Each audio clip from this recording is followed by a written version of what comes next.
بسم اللہ الرحمن الرحیم.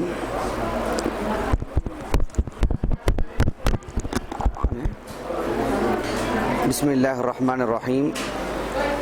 الحمد للہ رب العالمین وبہ نستعین وصلی اللہ وسلم علی سید الانبیاء والمرسلین وعلی آلہ واصحابہ اجمعین ومن تبعہم باحسان الی یوم الدین. اما بعد. گزشتہ درس میں یہ بات بتلائی گئی تھی کہ علم و تنزلات القرآن، علم و تنزلات القرآن لکھا ہوا ہے نہیں آپ کے پاس؟ علم و تنزلات القرآن یعنی قرآن مجید کا مرحلے وار نازل ہونا. اس کا تیسرا مرحلہ ہے نبی کریم صلی اللہ علیہ وسلم کے سینے پر جو نازل کیا گیا، جس کی مدت 23 سال ہے. کیا باتیں ہو رہے جی؟ خود بھی سننا، دوسروں کو سننے کا موقع دینا. نبی کریم صلی اللہ علیہ وسلم پر 23 سال کی مدت میں جو قرآن مجید نازل ہوا، اس کو علم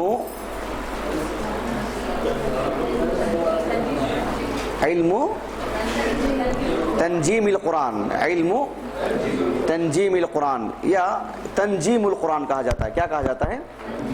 تنجیم القرآن. اب اس کا معنی، مطلب اس کی پوری وضاحت الحمدللہ ہو چکی ہے. اب یہاں انشاءاللہ ہم لوگ اس موضوع کو قدر تفصیل سے پڑھیں گے اور یہ جانیں گے انشاءاللہ کہ قرآن مجید کا 23 سال کی مدت میں نازل ہونا دھیرے دھیرے کر کے، جو کسی اور آسمانی کتاب کو وہ چیز نصیب نہیں ہو چکی، نہیں رہ سکی، وہ صرف قرآن مجید کا خاصہ ہے. وہ اس میں کیا کیا حکمتیں ہیں، ایک آدھ حکمتیں تقریباً لوگ جانتے ہیں، ایک آدھ حکمتیں ایسی ہیں جو تقریباً لوگ جانتے ہیں، لیکن وہ ایک آدھ حکمتیں ہی نہیں ہیں، اس میں بہت سارے فوائد ہیں، بہت ساری حکمتیں ہیں. یعنی ہمارے تصور سے باہر جب اس پوری باتیں پڑھیں گے انشاءاللہ ہم لوگ، کم و بیش 10 کے قریب آس پاس اس میں حکمتیں ہیں، اس سے بھی زائد ہو سکتے ہیں. پڑھنے کے بعد واقعی اندازہ ہوگا کہ اللہ سبحانہ و تعالیٰ کی کتنی بڑی حکمت ہے جو 23 سال کی مدت میں قرآن مجید کو دھیرے دھیرے کر کے نازل کیا گیا. بات اچھی طرح واضح ہو جا رہی نہیں جی؟ تو نبی کریم صلی اللہ علیہ وسلم پر قرآن مجید جو 23 سال میں نازل ہوا، اس کی حکمتیں، اس کے فوائد انشاءاللہ ہم لوگ ایک ایک کر کے پڑھیں گے. لیکن اس سے پہلے اس موضوع سے متعلق جو اصل آیت ہے قرآن مجید کی، ہر چیز کی ایک اصل ہوتی ہے. اب یہاں میں اس تفصیل میں نہیں جاؤں گا کہ جب ہم بولتے ہیں اصل جب بولتے ہیں تو اس کے بھی کافی معنی ہوتے ہیں، کافی معنی ہوتے ہیں. میں وہ ساری تفصیلات لکھا کر کے نہیں بتلاؤں گا، اختصار کے ساتھ یہ بتلا سکوں گا کہ کبھی کبھار ہم یہ کہتے ہیں کہ اس موضوع کی، اس ٹاپک پر اصل کیا ہے، مطلب یہ کہ اس کی دلیل کیا ہے. بات واضح ہوگی آپ کو جی؟ تو اب جو یہ موضوع ہم لوگ پڑھنے جا رہے ہیں، اس موضوع سے متعلق اصل آیت کریمہ، اس کی اصل کیا ہے، اس کی بنیاد، جس کو ہم رکھ کر کے پورے تفصیلات پڑھ سکے، وہ سورہ فرقان کی آیت کریمہ ہے. سورہ فرقان سورہ نمبر 25 آیت نمبر 32 پر 2. انشاءاللہ بہت جلد میں آپ لوگوں کی نوٹ بک جو ہے یعنی میں چیک کروں گا انشاءاللہ. تو جی اب دیکھیں ہم لوگ 30 پر 2 آیت نمبر، ہم لوگ مختلف چیزیں پڑھ رہے ہیں. کبھی کبھار کیا ہوتا ہے یعنی ایک آیت کریمہ ہم لیتے ہیں یا ایک حدیث سے، ایک حدیث مصحف چاہیے، ہم کوئی آیت کریمہ لیتے ہیں، کوئی حدیث لیتے ہیں، تو اس میں کیا ہوتا ہے عموماً ایک لفظ کا معنی، ایک لفظ آ جاتا ہے اچانک، جس کی شرح کرتے ہوئے اس کا معنی کیا، اس سے متعلق دوسرے آتے ہیں وہ پڑھتے ہیں، پھر اصل موضوع میں آتے ہیں تو گویا کہ کچھ لوگوں کو ترتیب دینا مشکل ہو جاتا ہے. ہوتا نہیں ایسا؟ لیکن اب تک بولے نہیں کوئی بھی جی. یہ مشکل اکثر لوگوں کو آتی ہے. تو انشاءاللہ بہرحال دھیرے دھیرے ہی سدھار آئے گا انشاءاللہ. تو میں کیا کروں گا، ابھی جو آیت کریمہ ہم لوگ پڑھنے جا رہے ہیں، اس آیت کریمہ میں جو الفاظ ہیں پہلے ان کو حل کرا دیتا ہوں. وہ آپ کے پاس ایک ساتھ ایک جگہ لکھے ہوئے ہوں گے. اس کے بعد پھر اس کا اصل معنی، مطلب، مفہوم، ساری چیزیں آگے آئیں گے انشاءاللہ. معلومات کو ترتیب دینے میں آسانی رہے گی انشاءاللہ. سمجھ رہے ہیں؟ اب جیسے حدیث پڑھ رہے ہیں ہم لوگ کتابی شکل میں صحابہ سے متعلق، اس حدیث سے متعلق جتنے الفاظ ہیں جو حل طلب ہیں، جو ضروری معلومات ہیں اس کے لیے، وہ ایک جگہ پہلے ایک ساتھ معلوم کر لیں گے، پھر اس کا معنی مطلب الگ سے سمجھیں گے انشاءاللہ۔ تو اس آیت کریمہ میں بھی پہلے جو الفاظ ہیں وغیرہ وغیرہ ان کو ہم لوگ لے لیں گے انشاءاللہ۔ بات واضح ہوگی آپ کو؟ جی پہلے میں آیت کریمہ لکھ دیتا ہوں۔ اللہ رب العالمین نے فرمایا، جلدی کوئی ایک آدمی پڑھیے، وقال الذین، ایک آدمی بولا میں، ہاں ہاں ہاں ہاں ہاں، اور کون پڑھ رہے ہیں؟ ایک آدمی پڑھنا، ہاں ہاں، لنثبت به فؤادک،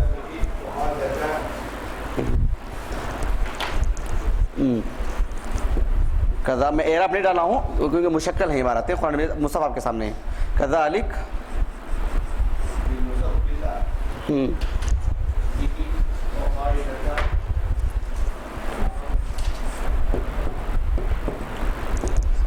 لنثبت به فؤادک، ہاں، ورتلناہ، ہاں ترتیلا۔ اس کے بعد والی آیت کریمہ بھی ہے لیکن انشاءاللہ ہم اسے بعد میں پڑھیں گے، سمجھ رہے ہیں؟ جی پہلے اس آیت کریمہ کو لیتے ہیں جو اس موضوع سے متعلق، علم تنجیم القرآن، کیا ہے؟ پورا موضوع پڑھنے کے بعد بھی نہیں معلوم ہو ایسا نہیں ہونا، کون سا کیا ہے یہ؟ علم کیا ہے ابراہیم بھائی؟ کیا پوچھا ابھی میں؟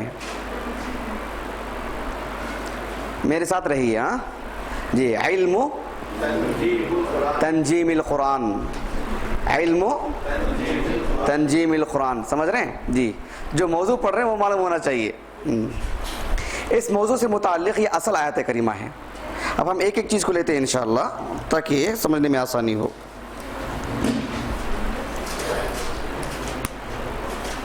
اس کے معنی معلوم ہے؟ قال کے معنی کہنا، قال کے معنی کہنا، آسان سی بات ہے، قرآن مجید میں بکثرت موجود ہے یہ۔ قال یقول قولا، قال یقول قولا،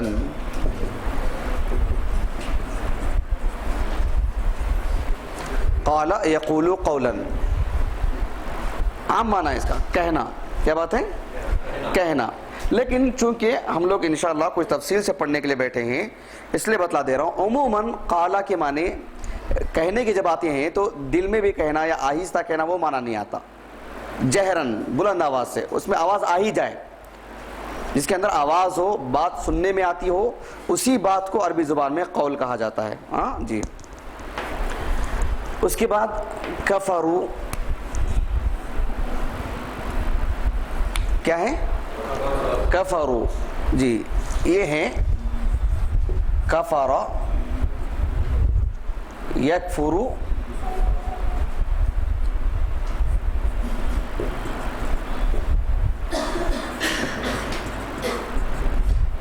بالخصوص جو لوگ نام لکھا چکے ہیں ہمارے پاس، جو نام لکھے ہوئے ہیں حاضری کے لیے، ان کے تو بس لکھا ہوا ہی ہونا چاہیے، وہ آ کے بیٹھ کے جائیں ایسا نہیں ہو سکتا، دیگر لوگ آ کے بیٹھ کے جائیں چلے گا، لیکن کیا ہے؟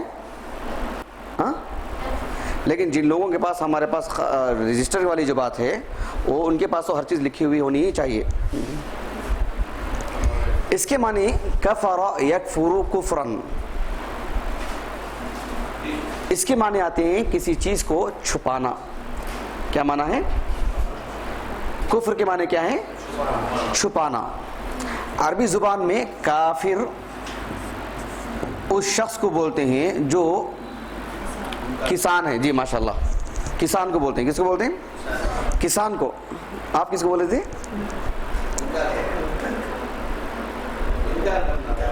ہاں کسان کو بولتے ہیں، کسان کو، اس لیے کہ وہ دانے کو، بیج کو زمین میں چھپاتا ہے۔ قرآن مجید میں بھی کسانوں کے لیے یہ لفظ استعمال ہوا ہے، سورۃ الفتح میں سورۃ الحدید میں بھی ہے، سورۃ الفتح میں بھی ہے، سورۃ الحدید میں بھی ہے، سورۃ الفتح میں بھی ہے، دونوں بھی لکھ کے رکھیے ماشاءاللہ، بہت اچھی بات ہے۔ سورۃ الفتح میں دیکھیے سب سے آخری آیت ہے سورۃ الفتح کی، وہ آیت کریمہ تو نہیں سمجھاؤں گا ابھی میں فی الحال، وہ آیت کریمہ میں جو اس سے متعلق جو بات ہے اس حد تک ہی لکھ کے رکھنا، ابھی آپ کو معلومات ترتیب دینے میں آسانی رہے گی انشاءاللہ۔ آیت نمبر 20/9 آخری آیت، 20/9 آخری آیت ہے، سورہ نمبر 40/8۔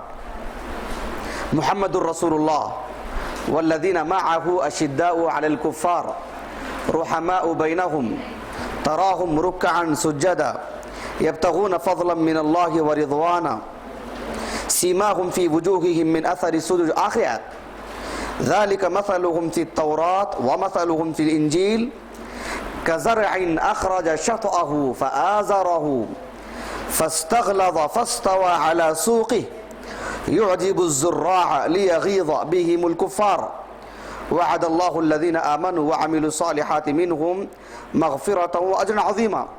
اور سورۃ الحدید سورہ نمبر 50/7 جی، آیت نمبر 20 آیت نمبر 20 میں، اس میں بھی الکفار کا جو لفظ ہے اعجب الکفار، تو اب جو سورہ فتح کی آیت کریمہ ہم لوگ پڑھے، یہاں بیٹھ کے پڑھیں گے سمجھ میں نہیں آئے گی، کسی کھیت کو جانا پڑے گا، سمجھ رہے ہیں، سچ بتلا رہا ہوں، تبھی جا کے وہ آیت کریمہ اچھے انداز میں سمجھ میں آئے گی۔ تو یہ جو آیت کریمہ سورۃ الحدید کی آیت نمبر 20، اس میں بھی جو الکفار کا جو لفظ آیا ہے، وہاں کفار، عام کفار، غیر مسلم جو اللہ کا انکار کرتے ہیں وہ مراد نہیں۔ تو چونکہ کفر کو کفر اس لیے بولتے ہیں کہ اس کے دل میں یعنی اس نے حق کو چھپایا ہوا ہے، حق کو چھپایا ہوا ہے، کس معنی میں؟ اس معنی میں کہ اللہ سبحانہ و تعالیٰ نے ہر انسان کو فطرت پر پیدا کیا ہے، فطرت موجود ہے اس کے اندر، حق چھپا ہوا ہے، لیکن ماحول میں ڈھلنے کی وجہ سے وہ ایسا ہی ہے جیسے بالکل اس ماحول میں ڈھل جاتا ہے، لیکن اندر اس کی ایک فطرت رہتی ہے، اچانک جیسے وہ کسی حادثے کا شکار ہو جاتا ہے، ہوائی جہاز میں سفر کر رہا ہے، اچانک حادثے کا شکار ہو گیا، وہ ظاہر بات ہے اپنے پورے معبودوں کو بھول جائے گا، وہ حق جو چھپا ہوا ہے وہ نظر آئے گا اس کو، وہی اس کو تحریک دلائے گا۔ ایسے ہی بالکل معاملہ، حق کو گویا کہ وہ چھپاتا ہے، وہ پوری چیزوں کو دیکھتے ہوئے بھی حق کو چھپاتا ہے وہ، اس وجہ سے اس کو کافر بولتے ہیں یہ لفظی معنی میں۔ پھر اس کے وسیع معنی کے اندر پھر کفر کے مختلف معنی آ جاتے ہیں، وہ ہماری زیر بحث نہیں ہے۔ تو یہاں پر وہی معنی ہے عام معنی میں، اللہ سبحانہ و تعالیٰ کا انکار کرنے والا، اللہ سبحانہ و تعالیٰ کو جھٹلانے والا، اللہ رب العالمین کی نعمتوں کو انکار کرنے والا، نعمتوں کو جھٹلانے والا، اس معنی میں۔ اس کے بعد لولا، لولا اس کو میں مٹا دوں کیا ظاہر بھائی، یہ اوپر کا قولاً، قاف واو لام الف، قاف واو لام الف، قولاً، ہاں پوچھنا چاہیے، آپ کا پورا حق ہے، ہرگز ایسا نہیں ہونا۔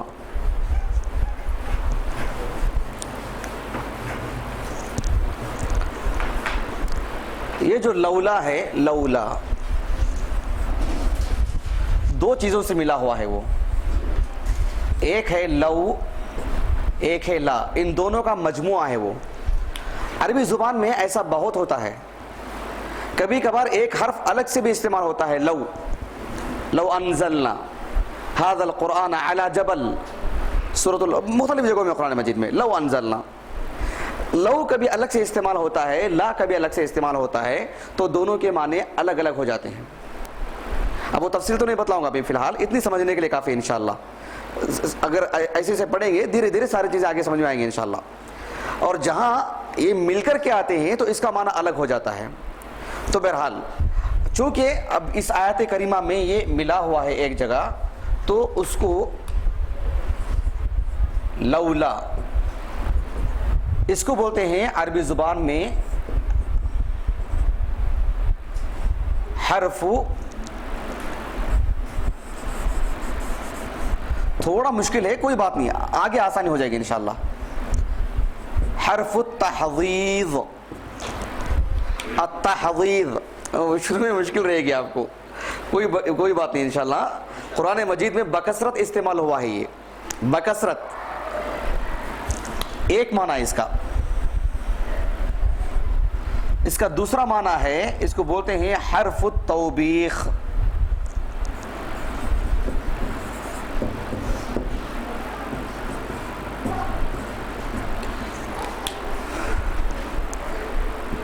کوئی مشکل نہیں, بہت آسان ہے ہاں, لیکن بس ضرورت ہے ثبات خطبی کے ساتھ پڑھنے کی. اللہم یوفقکم.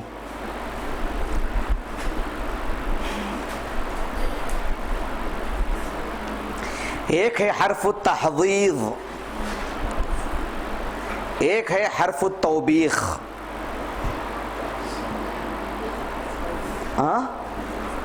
التحضیض کوئی مشکل نہیں انشاءاللہ, جیسے لکھ لیجئے, میں معنی سمجھا دیتا ہوں. اور جب لفظ قرآن مجید میں بکثرت آپ پڑھیں گے, یہ معنی خود بخود آپ کو اچھی طریقے سے ذہن نشین ہو جائے گا انشاءاللہ. ہاں, حرف التوبیخ. التوبیخ ہم لوگ اردو میں بھی استعمال کرتے ہیں, ان کی توبیخ کی گئی. اردو زبان جو لوگ پڑھتے ہیں, خیر وہ ایک مسئلہ, اور رحیق المختوم پڑھیں گے تو اردو اچھی ہو جائے گی انشاءاللہ. توبیخ بولتے ہیں ڈانٹ ڈپٹ کو. سنیں نا آپ لوگ؟ نہیں. اچھا, کیا شیخ اردو میں استعمال ہوتا ہے نا شیخ توبیخ؟ زجر و توبیخ بولتے ہیں جی. زجر و توبیخ کوئی سنے ہیں؟ زجر و توبیخ, ان کی زجر و توبیخ کی گئی. نیل صدرہ میں بول رہا ہوں, شاید برا لگ رہا.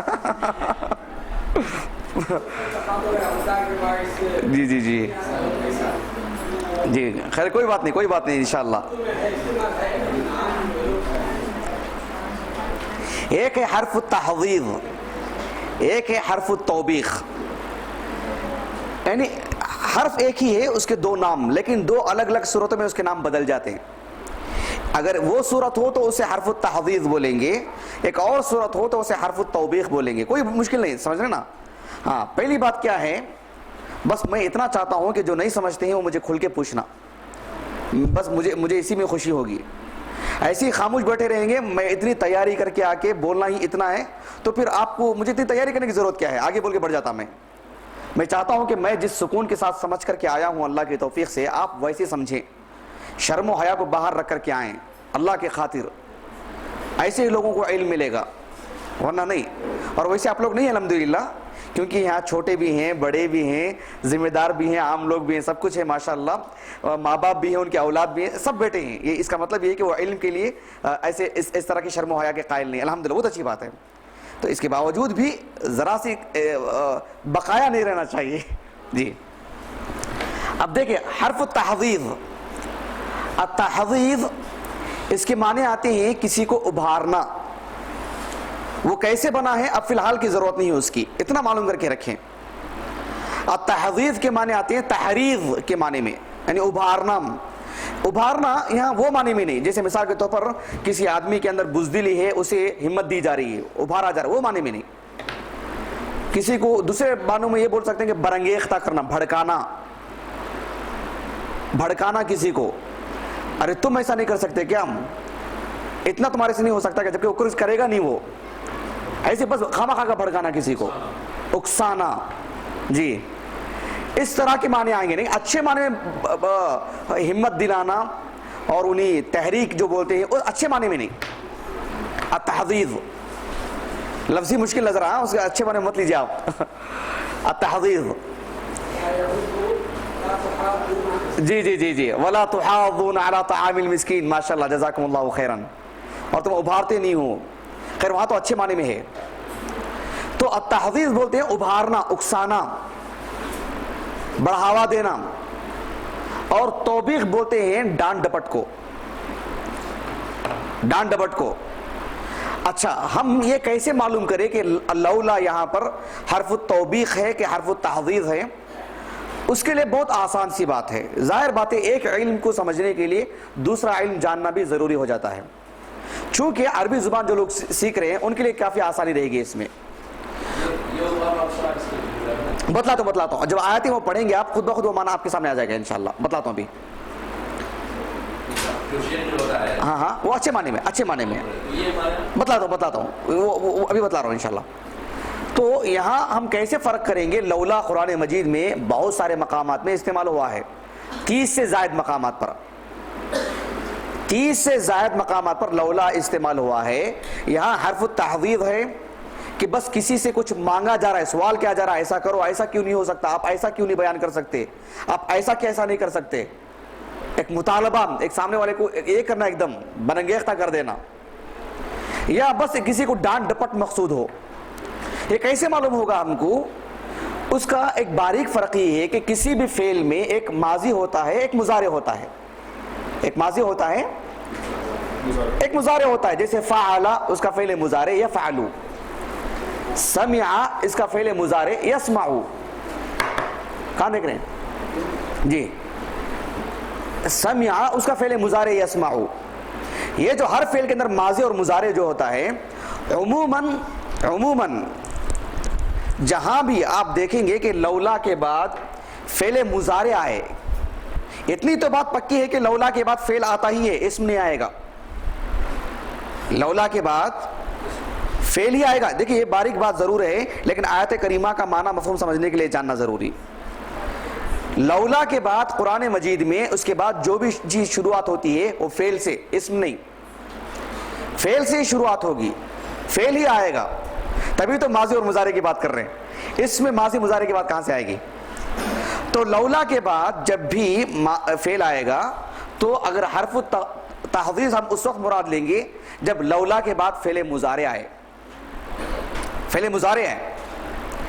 اگر لولا کے بعد فعل ماضی آتا ہے تو اسے وہاں پر حرف التوبیخ کہیں گے۔ ظاہر بات ہے وہ ایک ایک آیت کو لے کے پڑھیں گے تب ہم کو وہ بات سمجھ میں آئے گی۔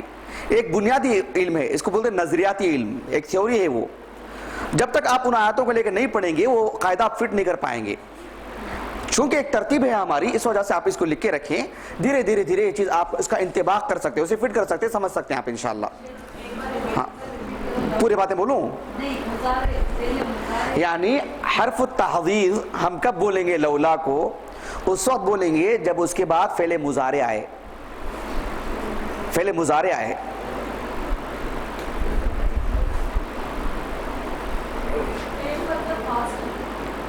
نہیں، فعل کے معنی پاسٹ کے نہیں ہیں، فعل ماضی کے معنی وہ پاسٹ کا معنی آتا ہے۔ فعل ایک ورب کو بولتے ہیں، کوئی بھی ہو سکتا ہے جی۔ توبیخ، توبیخ جی،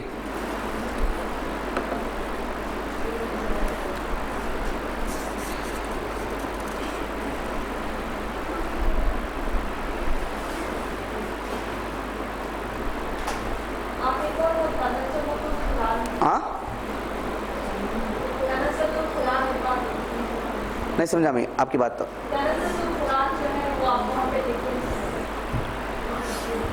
وہ نزیلہ کا جو لفظ ہے وہ، ہاں اس کا اصل موضوع بول رہے ہیں۔ اچھا اچھا، آپ پہلی کلاس میں نہیں تھے آپ؟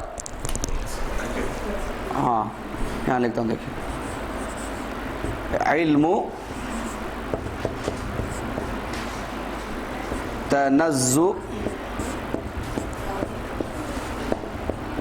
علم تنزلات القرآن، اس میں ہم لوگ ابھی فی الحال پڑھ رہے ہیں علم تنجیم القرآن۔ ابھی اس کے بعد گزرے ہوئے سبق کے سوالات نہیں آنا چاہیے، پھر ہر کوئی ایک ایک کلاس غائب رہے، آ کر کے پھر وہی سوال کرے، کیا مطلب؟ جو ترتیب سے آ رہے ہیں ہماری نظر، ہماری توجہ انہی پر رہے گی۔ تو بہرحال ایک چیز تھی، عام بات لکھوا دیا میں، اس کے بعد جو ہے پچھلے سبق کے سوالات مت کیجیے، اسی لیے جب جو چیز پڑھ رہے ہیں اچھی طرح پڑھ لینا چاہیے، اچھی طرح سمجھ لینا چاہیے۔ وہ آپ آنے والے ہفتہ بھی لے کے سمجھیے، نہیں سمجھ میں آتا ہے تو وہ اس کے لیے تیار ہے انشاءاللہ جی۔ کس کے معنی؟ التحویض کے معنی ابھارنا، اس کو حرف التحویض بولیں گے۔ میں کیا بتلا رہا ہوں ابھی، میں جیسے بولوں گا ویسے لکھ لیجئے۔ فی الحال ہم اس قاعدے کو نہیں پڑھ رہے ہیں، لولا کو، ہمارا مقصد وہ نہیں ہے، یہ عربی کلاس کی نہیں ہے نا، یہ تو وہ نہیں، ایک عام بات اس کو آپ رکھ کر کے آگے پڑھیں گے، ہر آیت میں وہ چیز سمجھ میں آئے گی آپ کو انشاءاللہ۔ ہاں جی، میں جتنا بولوں اتنا لکھ کے رکھیے، آگے بڑھتے ہیں۔ وقال الذين كفروا لولا نزل، نزل یہ بھی لفظ گزر چکا ہے نا اس سے پہلے, نزل یہ لفظ گزر چکا ہے. چلیے, علیہ القرآن جملتاً واحدتاً, جملتاً ایک بارگی کو بولتے ہیں, جملتاً واحدتاً. جملتاً واحدتاً کی معنی کیا ہے؟ ایک بارگی, ایک ہی دفعہ, ایک ہی بار میں, ایک ہی بار میں. اس کے بعد ہے کذالک لنثبت به فؤادک ورتلناہ ترتیلا. اب لنثبت اس کو ہم لوگ پڑھیں گے انشاءاللہ.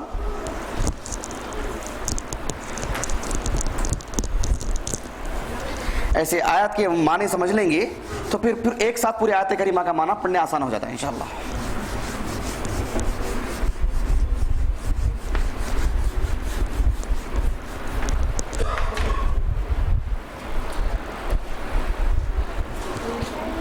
جی,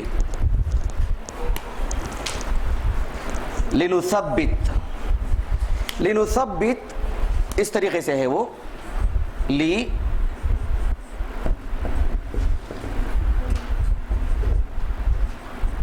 لنثبت ایسا ہے, وہ الگ الگ لیکن ملا کر کے لکھا گیا ہے. اسلام کو لام التعلیل بولتے ہیں. کیا بولتے ہیں؟ لام التعلیل.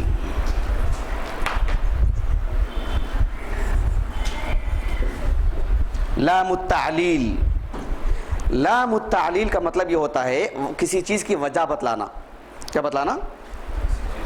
ریزن بتلانا, علت بتلانا. یعنی ہم نے ایسا کیا, کیوں کیا, اس کی یہ وجہ ہے, وہ بتلانے کے لیے. لیکن لام ایک ہی معنی کے لیے نہیں آتا, کافی معنوں کے لیے آتا ہے.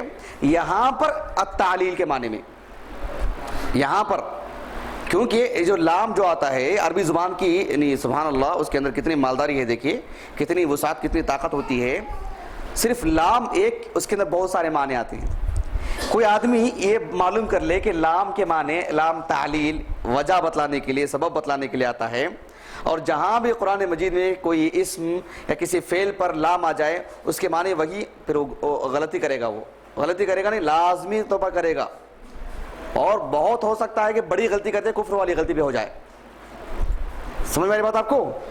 یہاں پر لام, لام التعلیل علت بتلانے کے لیے, آپ دوسرا معنی وہاں پر نہیں لے سکتے. اس کی بات ہے نثبت. ایک فعل آتا ہے ثبت یثبت ثبتن.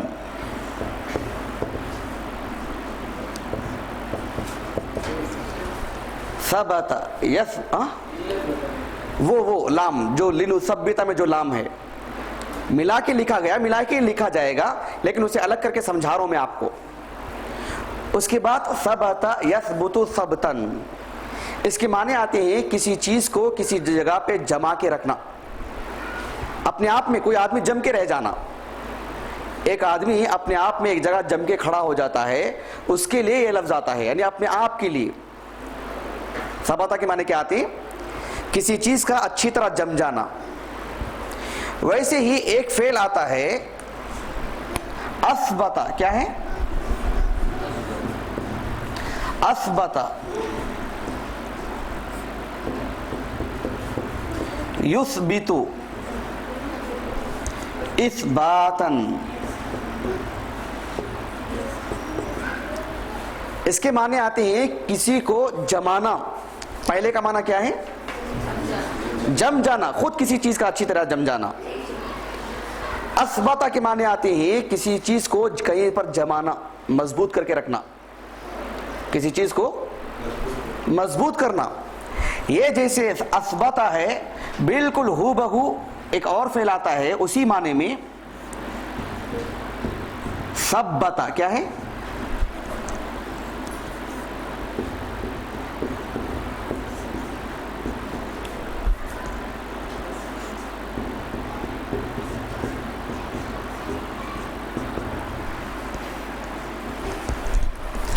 ثبت یثبت تثبیتا. آج کی جو کلاس چل رہی ہے, آج پہلی بار کوئی آئے گا تو آنے والی کلاس میں آئے گا نہیں وہ یہ کیا چیز ہے کر کے, یہ کون سی بلا ہے. نہیں حقیقت سچائی سے بتا رہا ہوں. یہ شریعت کا علم ہے. آپ ان لوگوں سے پوچھیں جو شروع دن سے آ رہے ہیں, کتنا مزہ مل رہا ان کو. کیا ہے ابو یحییٰ, دل لگ رہا نہیں لگ رہا آپ کا؟ کیا ہے ابو الحسن جی؟ تو ایک دو مثالیں اور بھی ہیں ہمارے کلاس میں, خواتین میں بھی. ہاں, ان دونوں کے معنی آتے ہیں کسی چیز کو جمانا.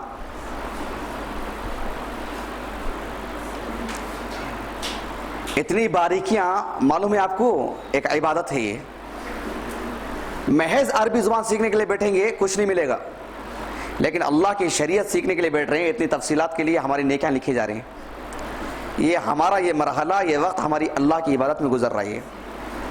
سمجھ رہے ہیں؟ ہاں الحمدللہ. یہ شعور نہیں آئے گا, اب بیٹھنا آنا جانا وقت ضائع مت کیجیے آپ, یہ عبادت ہے ہماری جی. اثبت یثبت اثباتا, اور پھر ثبت یثبت تثبیتا. ان دونوں کے معنی آتے ہیں کسی چیز کو جمانا, کسی کو مضبوط کرنا. ایک ہے خود مضبوط ہونا, ایک ہے کسی چیز کو مضبوط کرنا. وہ نیچے کے دو اس میں وہ معنی آتا ہے, کسی چیز کو مضبوط کرنا. دونوں کے معنی, یعنی ایک کا مضبوط کرنا, ایک ہے یہ خود اپنے آپ میں مضبوط ہو جانا, ایک ہے میں نے اس کو مضبوط کیا ہے. ان دونوں میں فرق ہے. وہ نیچے کے دونوں میں کسی کا کسی کو مضبوط کرنے کا معنی آتا ہے, اور پہلے میں خود اپنے آپ میں مضبوط ہو جانا, اپنے آپ میں جم جانا. اب یہاں پر اللہ سبحانہ و تعالیٰ نے یہ لفظ استعمال فرمایا ثبت یثبت. قرآن مجید میں یہ لفظ بہت سارے مقامات پر استعمال ہوا ہے.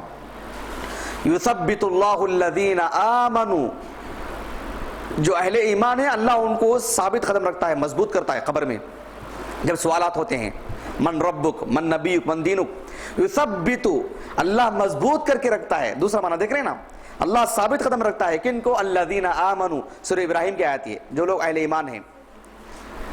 تو وہ آیت قریب ہم لکھ لیجئے, وہ لفظ سمجھنے میں آسانی ہو جائے گی آپ کو. سورہ ابراہیم سورہ نمبر 14, نہیں سورہ نمبر 14 کیا؟ اچھا ہاں بالکل, ہاں بالکل ماشاءاللہ, پہلی مرتبہ سے بول گیا. سورہ نمبر 14 آیت نمبر 27, سورہ نمبر 14 آیت نمبر 27. اس میں دیکھیں آپ, یثبت اللہ الذین آمنوا, اللہ تعالی ثابت قدم رکھے گا, بالقول الثابت, یعنی پکی بات کے ساتھ, ثابت قول کے ساتھ. وہ کیا ہے؟ وہی جو جواب ہے, میرا رب رب العالمین ہے, میرا رب اللہ ہے, ہمارے نبی محمد ہیں صلی اللہ علیہ وسلم. اس کو کہا جاتا ہے القول الثابت. اس قول کے وقت اللہ سبحانہ و تعالی یثبت, ثابت قدم رکھے گا الذین آمنوا, اہل ایمان کو. تو وہ ثابت قدم ہونا نہیں, ثابت قدم کرنا, کسی کو مضبوط جمانا. ابھی بات واضح ہو گیا آپ کو جی؟ تو یہاں پر کیا ہے؟ فعل مضارع, ثبت یثبت سے نثبت, فعل یفعل سے نفعل ہم کرتے ہیں, ویسے ثبت یثبت سے نثبت. ہاں ابو الحسن کچھ پوچھ رہے تھے. جی جی جی, آگے پڑھو آگے پڑھو. ہاں تو وہاں پوری تفسیر پڑھیں گے تو آپ کو معلوم ہوگا کہ جو اصول ثلاثہ جو عموماً جو کتاب لوگ جانتے پڑھتے ہیں, اللہ سبحانہ و تعالیٰ پر ایمان, اللہ کی معرفت, رب کی یعنی نبی کی معرفت, دین کی معرفت, اللہ ثابت قدم رکھے گا کس کو؟ اہل ایمان کو. دنیا میں بھی ان 3 چیزوں میں ثابت قدم رکھے گا, اور جو ان 3 چیزوں میں ثابت قدم رہیں گے قبر میں بھی وہی لوگ ثابت قدم رہیں گے جواب دینے میں. وفی الآخرۃ, سمجھ میں آ گئی بات آپ کو؟ ہاں اچھا, یہ بات واضح ہو گئی آپ کو. تو یہاں پر ثبت یثبت تثبیتا کے معنی آتے ہیں مضبوط رکھنا, وہی بات ہے. لنثبت به فؤادک, اس کے بعد وہ لفظ پڑھیں گے انشاءاللہ, فؤادک.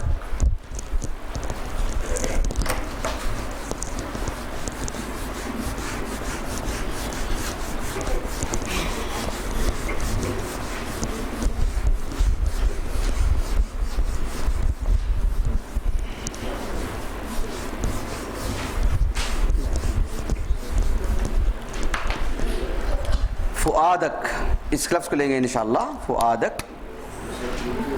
قرآن مجید میں فؤاد کے معنی دل, دل, فؤاد کے معنی دل کے, دل جو بولتے ہیں کیا ہے؟ اچھا ہاں, قرآن مجید میں آپ دیکھیں گے فؤاد, دل. دل کے لیے مختلف الفاظ اللہ سبحانہ و تعالیٰ نے استعمال کیے.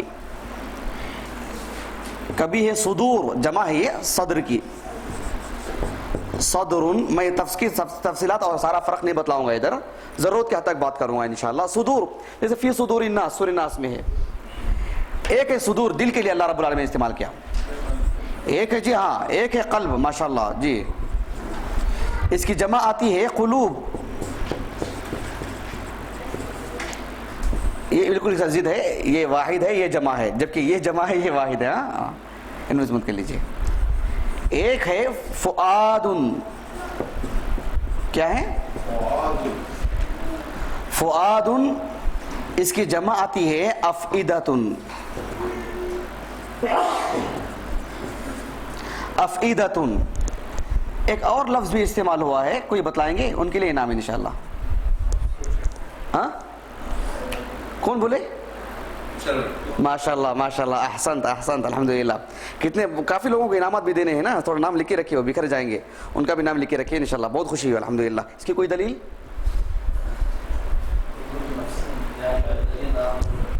ہاں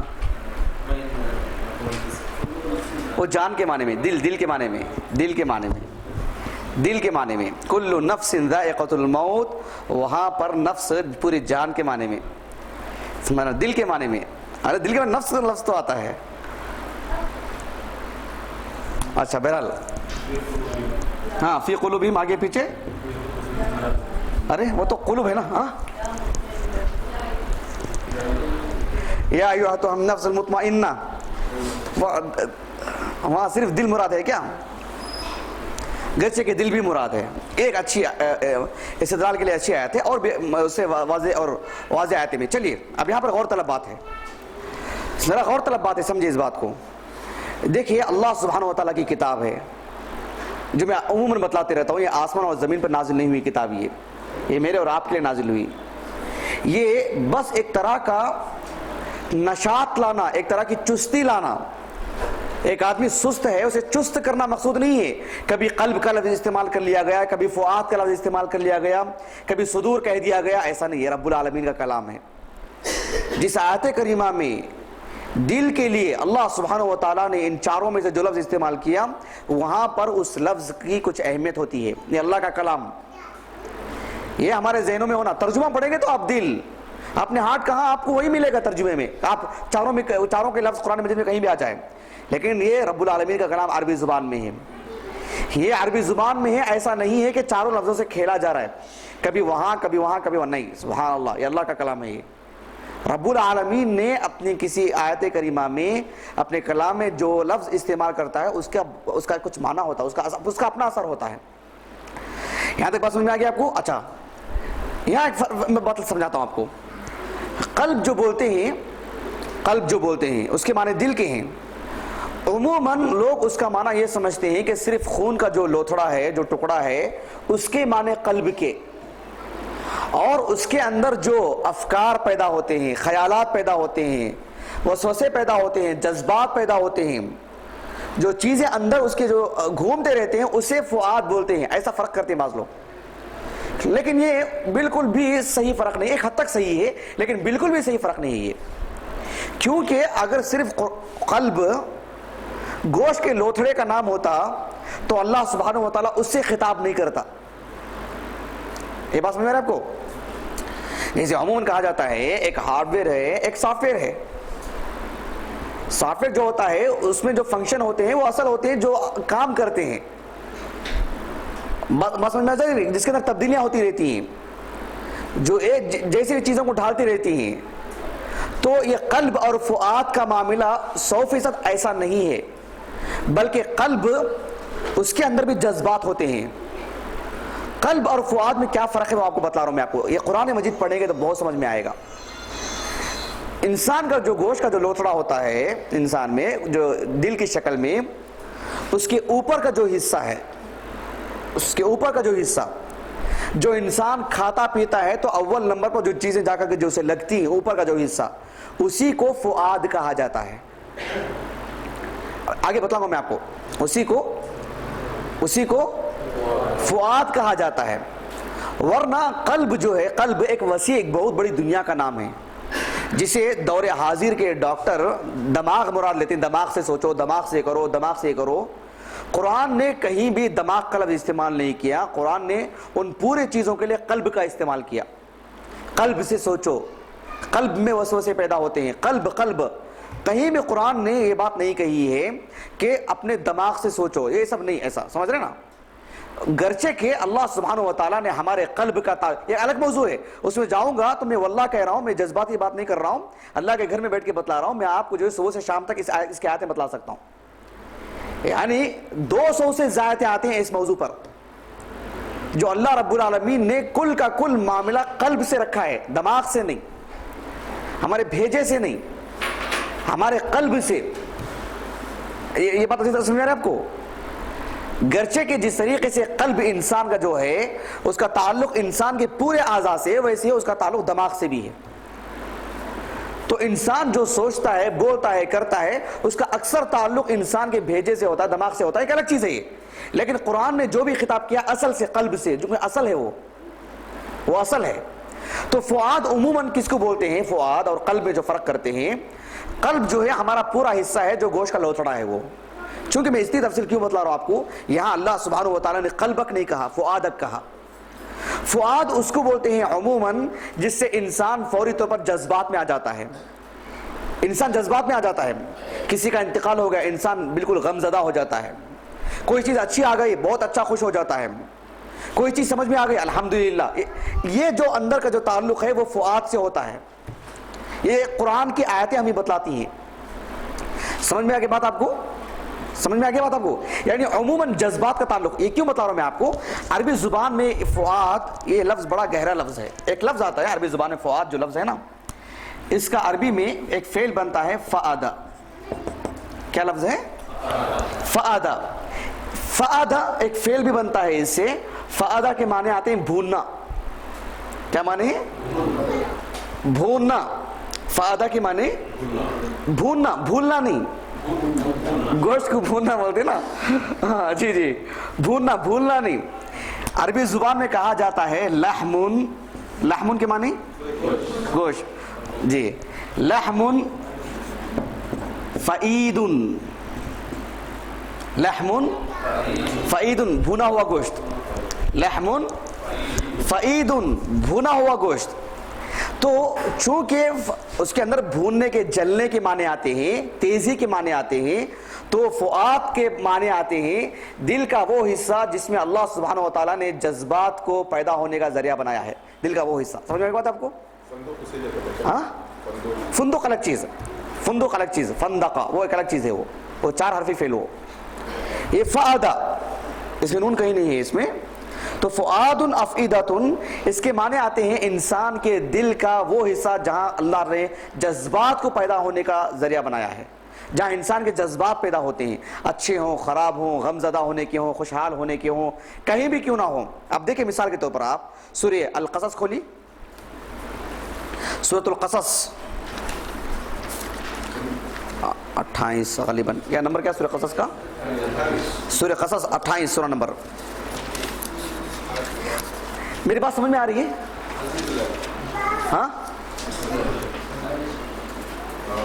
کیا نام آپ کا؟ ایاز. سمجھ میں آ رہی ہے آپ کو؟ جی اچھے سے واقعی. منذر بھائی آپ کو؟ اب ان سے پیچھے ہمارے کون ہیں؟ ہاں نہیں، ایسے بھی بیٹھیں گے انشاءاللہ برکت ضرور ملے گی مجلس میں بیٹھنے کی، دینی مجلس میں. لیکن باتیں سمجھ میں آ رہی نا الحمدللہ؟ ذبیح اللہ بھائی ہاں سمجھ میں آ رہا ہے الحمدللہ؟ مجھے مطمئن مت کیجیے، اپنے آپ کو مطمئن کیجیے. الحمدللہ. اب دیکھیں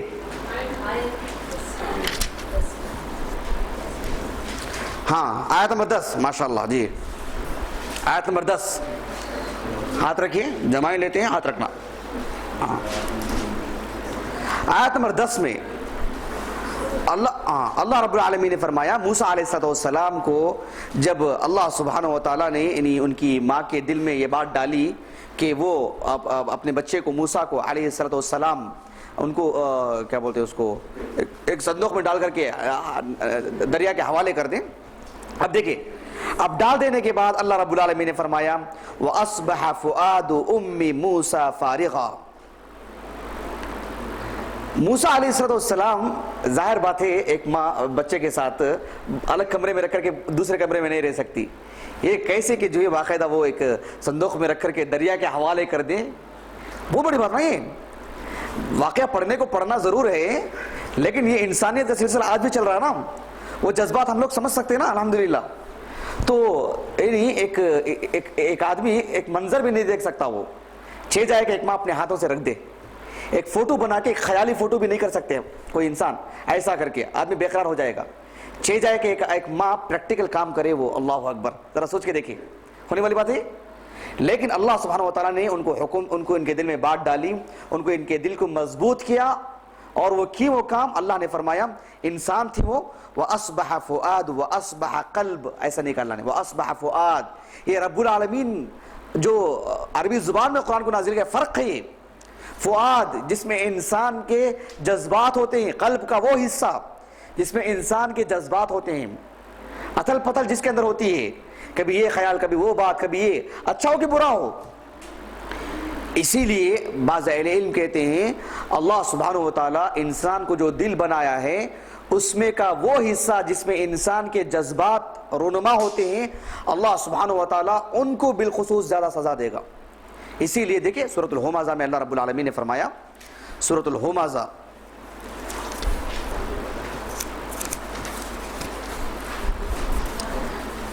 سورۃ الہمزہ سورہ نمبر 104، اس میں اللہ رب العالمین نے فرمایا کلا لینبذن فی الحطمہ، کلا لینبذن فی الحطمہ، الحطمہ وہ چیز جو ٹکڑے ٹکڑے کر دے، وما ادراک ما الحطمہ، جہاں بھی قرآن مجید میں وما ادراک آتا ہے اس کے بعد اس کا علم دے دیا جاتا ہے۔ وما ادراک، آپ کو کیا معلوم کہ وہ چیز کیا ہے، آگے آیت پڑھیں گے تو وہ چیز بتلا دی جاتی ہے۔ جہاں قرآن میں مجید میں وما یدریک آتا ہے، وما یدریک، آپ کو کیا معلوم کہ وہ چیز کیا ہے، آگے وہ چیز نہیں بتلائی جاتی۔ یہ دقیق فرق ہے جو امام بخاری رحمہ اللہ نے صحیح بخاری میں بتلائے ہیں سفیان ابن عیینہ رحمہ اللہ سے۔ اب دیکھیں وما ادراک ما الحطمہ، الحطمہ کیا ہے؟ یہ نار اللہ، یہ اللہ کی نار ہے جو الموقدہ، سلگائی ہوئی ہے۔ الموقدہ، الموقدہ یہ خود عجیب لفظ ہے، یہ ابھی فی الحال شرح کا یہ نہیں ہے وہ۔ التی تطلع علی الافئدہ، جو آگ کے افئدہ تک آئے گی، یعنی افئدہ یعنی جلتے ہوئے آئے گی اور افئدہ تک پہنچ جائے گی۔ وہ کیوں؟ جذبات وہیں سے پیدا ہوتے ہیں، وہیں سے وہی جذبات تھے جو اس کے دل میں وسوسے کی شکل میں پیدا ہوئے اور وہ اللہ کا انکار کیا، اللہ کی نافرمانی کی، وہیں سے غلط جذبات پیدا ہوئے اس کے۔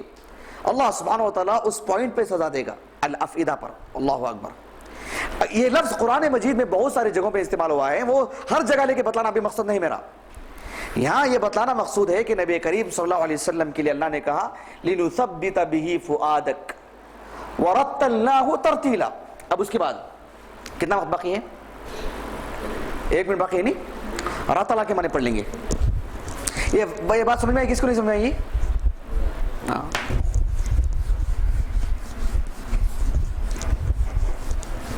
ارے وہ بھی مٹا،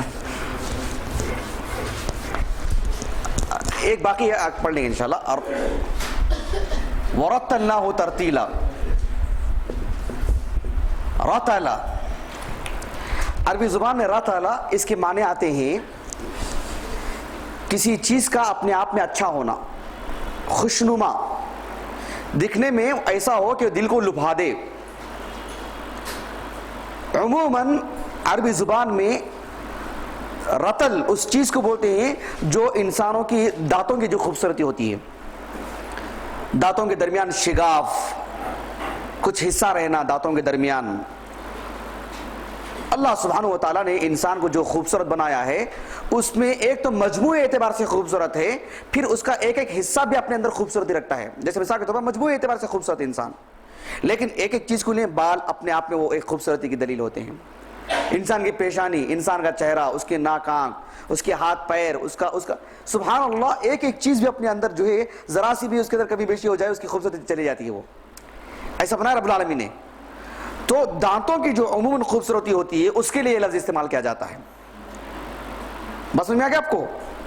تو ترتیل پڑھنے کے لیے اس کو بولتے ہیں کہ چونکہ الفاظ کا تعلق ہمارے دانتوں سے بہت زیادہ ہے، ٹہر ٹہر کے پڑھنا، خوشنمائی کے ساتھ پڑھنا، پوری ادائیگی کے ساتھ پڑھنا، زبان کا دانتوں کا تعلق بہت زیادہ ہے پڑھائی سے، ٹہر ٹہر کے پڑھنے کے لیے، تو اس کے لیے اور تفصیلات آگے بتاؤں گا انشاءاللہ آنے والی کلاس میں۔ پہلے تو ایسے ہی پڑھیں گے انشاءاللہ، جب کسی آیت کو لیتے ہیں اس کے تفصیلی معانی کو لیں گے، پھر اس کے مطلب وغیرہ کو جانیں گے انشاءاللہ، معلومات ترتیب اور مرتب رہیں گے آپ کے انشاءاللہ، ٹھیک ہے؟ اچھا یہ حاضری لے لی حسن؟ ہاں یہاں حاضری لے لی گئی جی؟ وہ کوئی آ رہے نہیں آ رہے وہ سب نہیں، جو پابندی سے آ رہے ہیں انہیں کا لکھنا، آ کے بیٹھ کے جائیے، سب کو اجازت ہے، لیکن اس کی بات کر رہا ہوں میں۔ سبحانک اللہم و بحمدک اشہد ان لا الہ الا انت استغفرک و اتوب الیک۔ کیسے تھوڑی بوریت تھی کیا کلاس میں آج؟